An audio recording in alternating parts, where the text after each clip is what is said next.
Hello, everybody. You are listening to the Austin Montana Show. My name is Austin Montana, and today we are going to be talking about China specifically and what is going on there.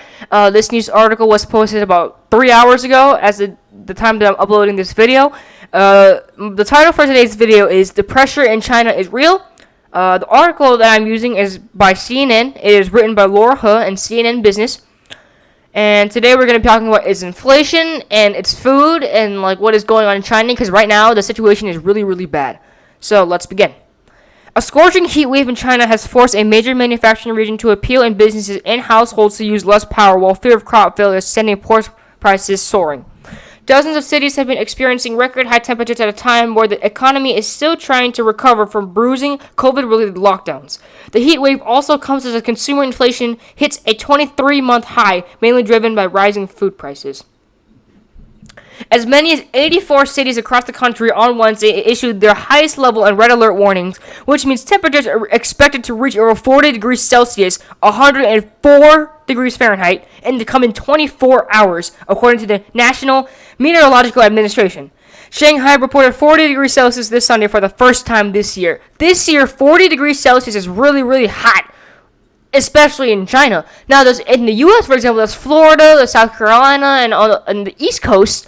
Right now, I think the hottest that it's been so far when I have been in South Carolina is about 102, 103 degrees, and this time it's only 104 in China, and it could probably go higher than that. China's heat wave has pushed electricity demand to extreme levels in many regions as people turn up the air conditioning. On Tuesday, Zhejiang Province, a major export and manufacturing powerhouse on the East Coast, urged 65 million residents and businesses to save power. So the government of Zhejiang is trying to urge the citizens to save power, but we can't save power because it's hot, like the only thing that we can use really that uses the smallest amount of power is to maybe buy fans that uses batteries. But if we don't have fans, or if we go outside, because some people really don't go outside if it's hot. People usually go outside to work out or to exercise, but if we're to go out to go do other things, it's really hot, and we have to use our AC in our house because that's the only resource that we have mostly. Like most houses, we don't have fans lying around because literally, like, 3/4 of the U.S. population and the entire world, if they have electricity or power supply, they use their AC. In order to ensure electricity supply for residents and companies, we call for the joint actions by the whole society to save the electricity. The province's Energy Bureau ends the state grid stated in a joint statement. Zhejiang's Energy Bureau has also rationed supply of power for some energy-intensive firms, such as polyester producers and textile printing and dyeing companies in the cities of Huangzhou, Zhaoxing, and Haining, according to the analysts from several Chinese brokerage firms. The latest shortages come just months after China emerged in an energy crisis that caused widespread power outages in the second half of last year. The blackouts were blamed on the shortages of coal, which China uses to produce about 60% of its electricity, and a surge in power demand. So if we were to go back and we have about China uses 60% of coal. That's their 60% electricity uses. Like that's like their main resource, and I think like 40% is some other resources, but those are like more I think natural resources. But coal is not a natural resource; it's a non-renewable resource. So, and coal is about 60% of China, which makes a lot of sense why China wants people to reserve power because of coal. Coal isn't a non-renewable resource, so it can't be reused. It's mostly like a natural resource. China publishes GDP data for the April-June quarter on Friday, and it's expected to show growth slumping to around 1% in the second quarter from 4.8% in the first 3 months of the year. The Central Meteorological Observatory has warned that high temperature could adversely impact the production of corn, soybean, wheat, and pastures in many northern provinces such as Ningxia, Inner Mongolia, and Hebei. So, this happens to all plants. Not like almost all plants, because plants have a hard time adapting to the environment. So let's say, for example, right, you're growing a maple tree, and the plant can only survive up to, let's say, about 100 degrees. If it goes higher than that, it could die because it can't adapt to that environment because it has to save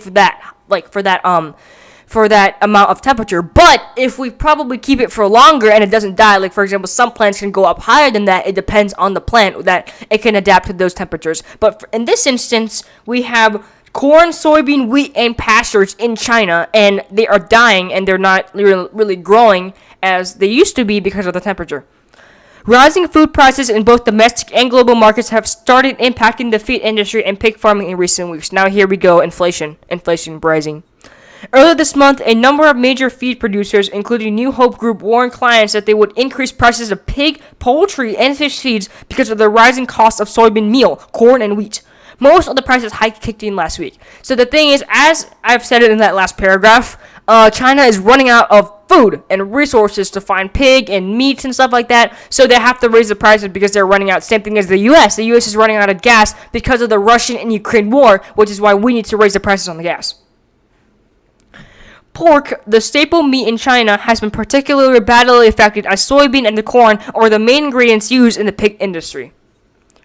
By the week ending July 1st, hog prices have increased 46% last March. That is insane. 46% is a lot. According to the most recent data from the National Development and Reform Commission, the country's top economic planner. So, as we've seen so far, their meat has increased. Their plant prices has increased, like soybean, wheat, and stuff like that. And also, China is trying to reserve power. So their economic crisis is really, really bad right now, especially in China, because, as I said again, power and resources are going down. So maybe China is trying to find some ways to make the economy grow or make their economy stable again, but I will keep you guys updated, and if the news comes out, make sure to check out Apple News, and everything's there, and CNN News. Make sure to check all the news resources, but I will try to update you guys as much as I can. And yeah, my name's Austin Montana, and you are listening to The Austin Montana Show. Thank you so much.